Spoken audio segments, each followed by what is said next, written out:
carinho com Niterói. Niterói é uma cidade muito musical, né? É comentado assim no Brasil inteiro. Eu viajo bastante e vejo que pessoas de outros estados comentam o quão profícua a cidade em termos de músicos por habitante, né? É uma relação pouco comum, assim. Tem muito músico para uma cidade pequena como é Niterói, e músicos bons, né?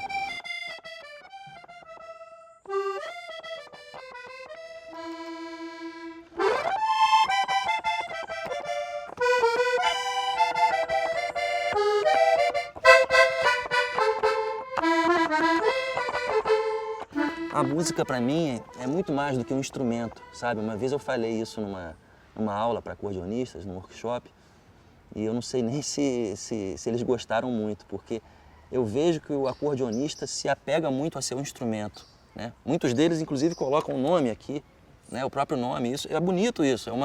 É uma coisa carinhosa que o acordeonista tem com o instrumento. Mas talvez pelo meu processo não ter sido esse, eu nem me vejo assim como um sanfoneiro, sabe? Como um acordeonista, um sanfoneiro. Eu sou um músico. Eu sou um músico e acima de ser um músico, eu sou um ser humano.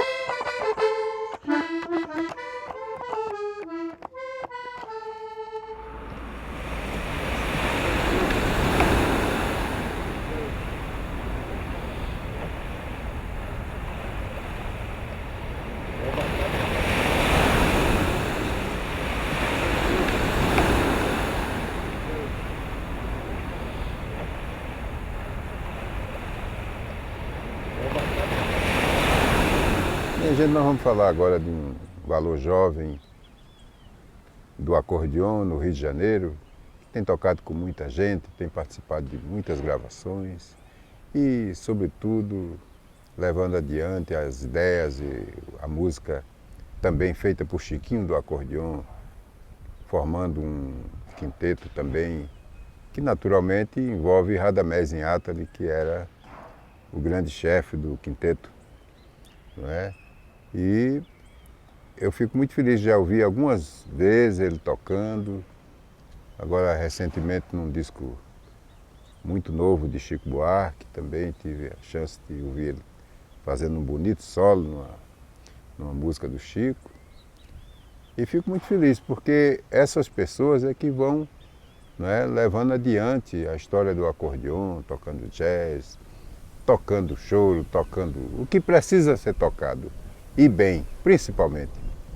Meus parabéns, Marco. Muita sorte para você.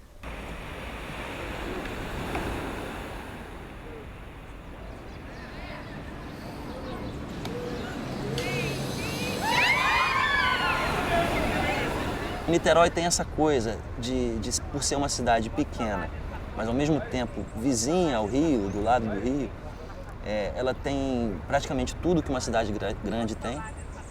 É só atravessar a ponte, acho que nem precisa mais hoje, tem tudo lá.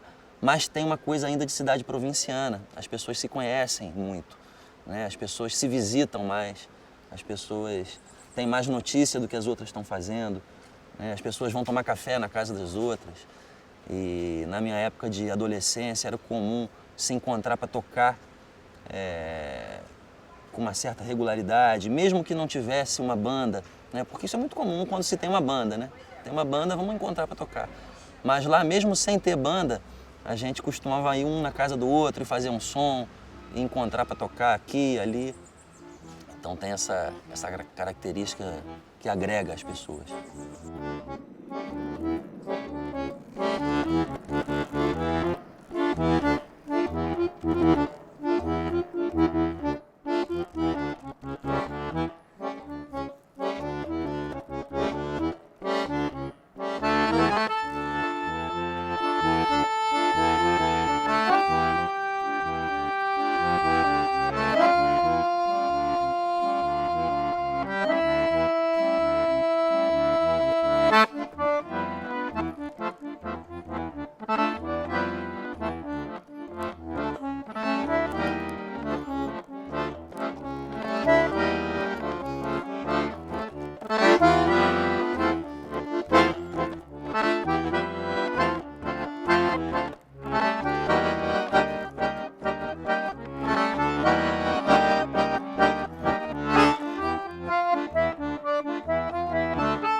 lembrança que eu tenho na mente foi entrando numa sala de música no jardim de infância, eu tinha 4 anos, e vendo um piano, né? Eu não tenho músicos em casa, minha família não tem músicos. Então a primeira vez que eu vi um piano foi na escola, na sala de música do jardim de infância.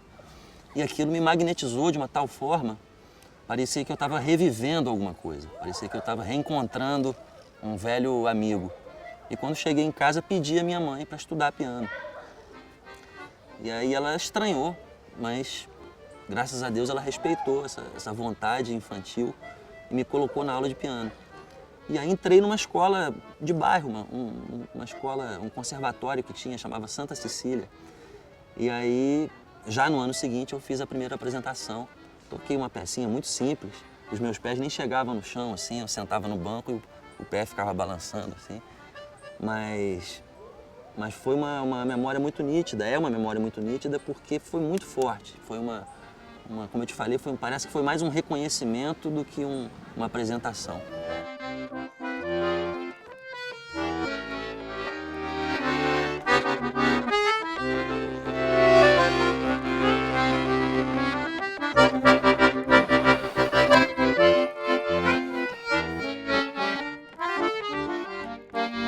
Poxa, eu acho que eu chegando no Rio de Janeiro, assim, eu tive muitas pessoas que me abriram portas e que são muito gentis comigo, que é o caso do Nimi Richter também, que é um cara que tem esse programa na mão, esse lance de chamar instrumentistas, de chamar músicos que estão aqui, que estão batalhando, enfim. Eu senti uma admiração dele por mim e quando eu cheguei lá, quer dizer, eu já conhecia um pouco da obra dele tocando com artistas e tocando os trabalhos dele, mas pessoalmente ainda não conhecia ele direito, assim, né? Mas o dia que eu fui lá no programa dele tocar com ele foi uma diversão só, a gente tem um monte de risada e ele toca, é um grande músico, tocou piano maravilhosamente, tocou acordeão super bem e a gente fez um programa bacana lá e eu acho que estreitou nossa amizade e isso foi muito bom.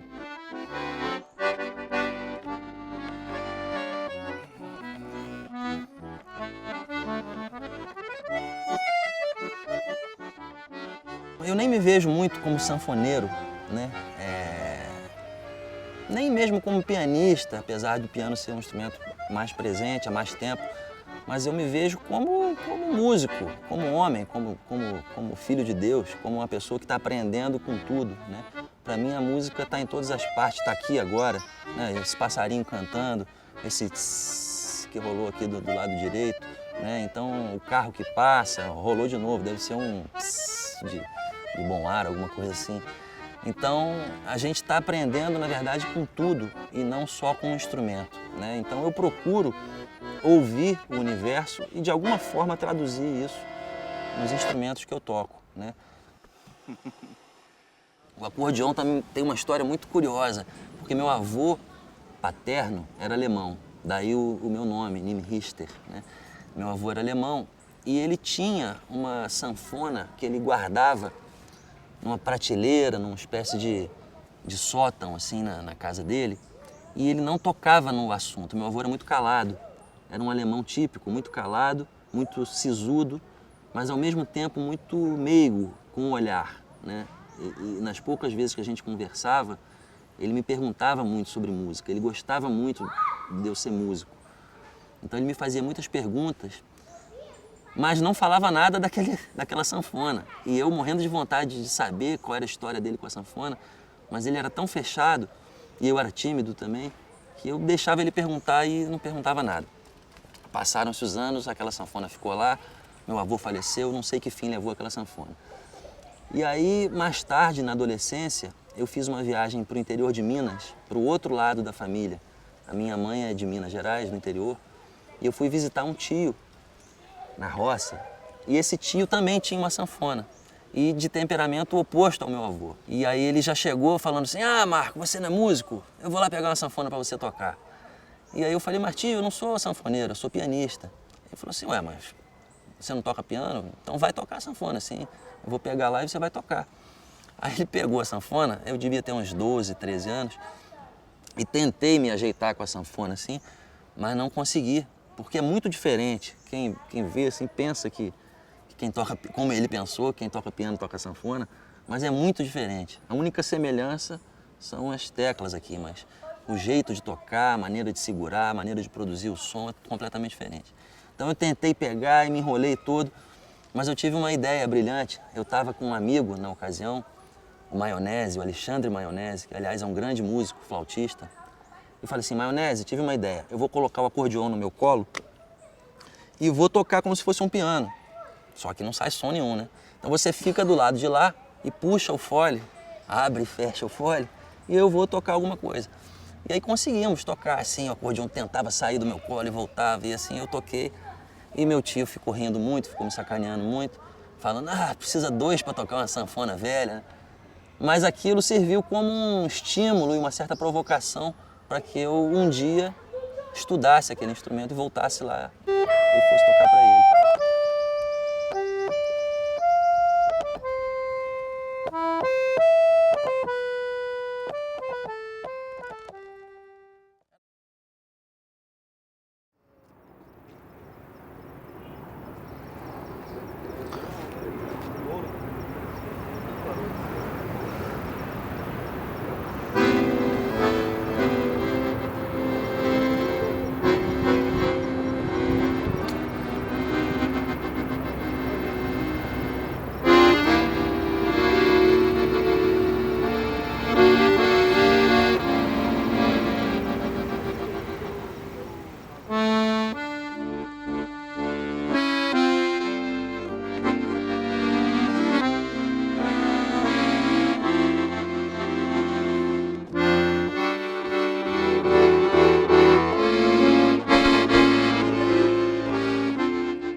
Então, o Rio tem essa coisa cosmopolita, né? Essa coisa histórica, e tem como uma característica musical mais forte, pelo menos para o resto do Brasil e do mundo, o samba e o choro, né?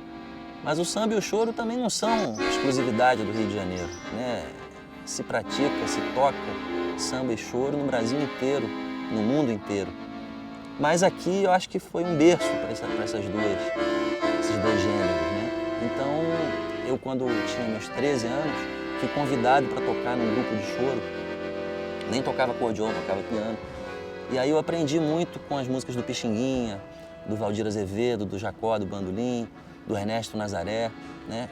Então essa música carioca é que foi talvez a mais presente na minha formação enquanto carioca, né? Eu já estou me chamando de carioca, né? É curioso que quando a gente está no Rio, pergunta, você é de onde? Eu sou de Niterói. Mas você está em São Paulo, você é de onde? Eu sou do Rio, né? Você está em outro país, você é de onde? Eu sou do Brasil, né? Um dia que eu estiver lá em Marte, você é de onde? Eu sou da Terra, né? Então a gente vai... Então aqui no Rio tem isso, né? Não tem uma música para mim que seja a representativa. O samba e o choro, sim, mas eu nunca quis me tornar um especialista em samba e em choro. Aliás, nunca quis me tornar um especialista em nada, né? Eu acho que não é nem questão de não querer, não é natural para mim isso, né? Como eu falei há pouco, a música vem e eu vou procurando me conectar com ela independentemente de qualquer gênero, de qualquer rótulo.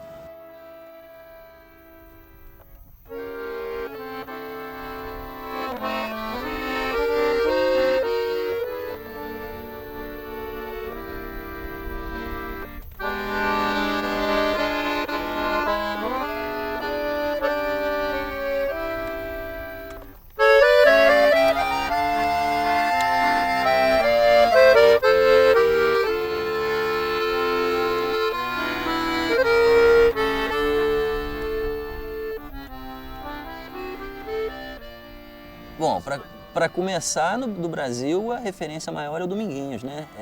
Nosso mestre aí que deve estar aí me ouvindo falar agora.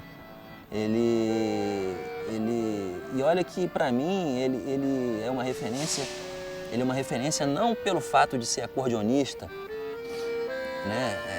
Seria contraditório com o que eu acabei de falar, mas pela maneira tão bela com que ele toca as melodias no acordeon, com que ele se coloca nas músicas, né? Ele, para mim, como qualquer grande músico, qualquer grande artista, ele tá acima do instrumento e acima do gênero e acima da música, né? Então, se você pegar o Dominguinhos tocando em qualquer estilo, ele vai saber se colocar, né? Eu me apaixonei por ele, por essa coisa que eu acabei de falar, e pelo som do acordeon que ele tira. Porque quando a gente ouve o acordeon mais tradicionalista, a gente ouve um som de acordeon muito típico, que é um som meio...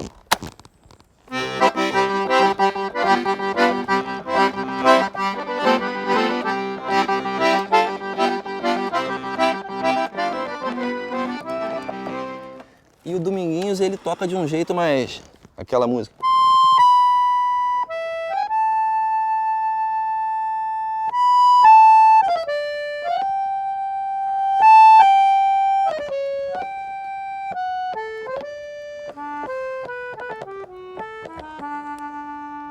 Então esse jeito de tocar me cativou no Dominguinhos, né? E aí eu passei a ouvir e de alguma forma isso transparece também. Eu acho que não tem um acordeonista que não tenha ouvido Dominguinhos que não tenha se encantado com esse jeito de tocar, né? Depois do Dominguinhos, um outro acordeonista, talvez o segundo que tenha sido uma grande influência, e esse eu pude estudar mais e tem uma história mais direta com ele, é o Chiquinho do acordeon, né? O Chiquinho eu conheci pessoalmente pouco antes dele falecer, e quem me apresentou foi o Henrique Cases. O Henrique Cases tocou muito com ele e ele tocava com Radamés em Atali, né? O Radamés foi uma grande influência, é uma grande influência para mim também, não só como pianista, mas como compositor sobretudo. E o Chiquinho tinha um jeito de tocar, né? O Henrique que conta essa história, que o Radamés detestava acordeon, né? O Radamés fazia arranjos para a Rádio Nacional e tinha um grupo, ele tinha um sexteto, aliás, ele tinha um quarteto, um quinteto com 2 pianos, e ele não queria de jeito nenhum escrever para acordeon. Até que falaram para ele do Chiquinho, olha, você precisa ouvir o Chiquinho, é um gaúcho que chegou no Rio há pouco tempo e tal. E quando ele ouviu o Chiquinho do acordeon tocar, ele se apaixonou pelo instrumento e chamou o Chiquinho praticamente para todos os arranjos dele e para integrar o grupo dele, porque o Chiquinho tinha essa coisa que o Dominguinhos tem também, de tocar para música, de não tocar pro instrumento, né? Ele toca para música e toca com uma elegância, com uma classe, além de uma técnica apuradíssima. E eu comecei a ouvir o Chiquinho nas gravações do Radamés, né?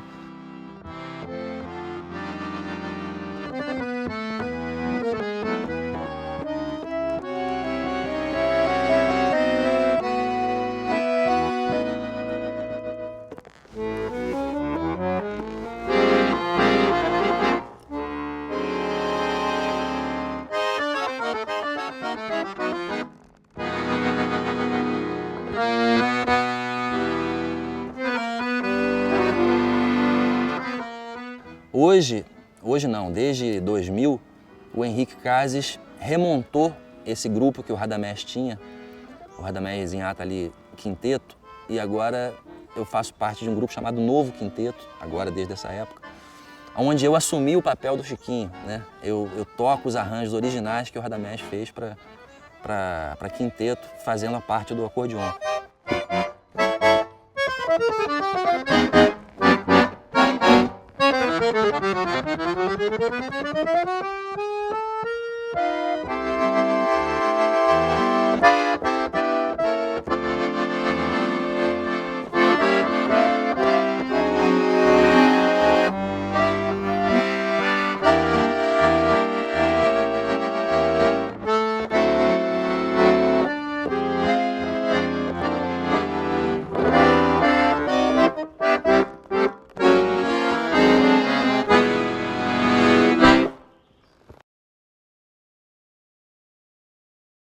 Eu fiz um projeto, eu não cheguei a gravar um disco.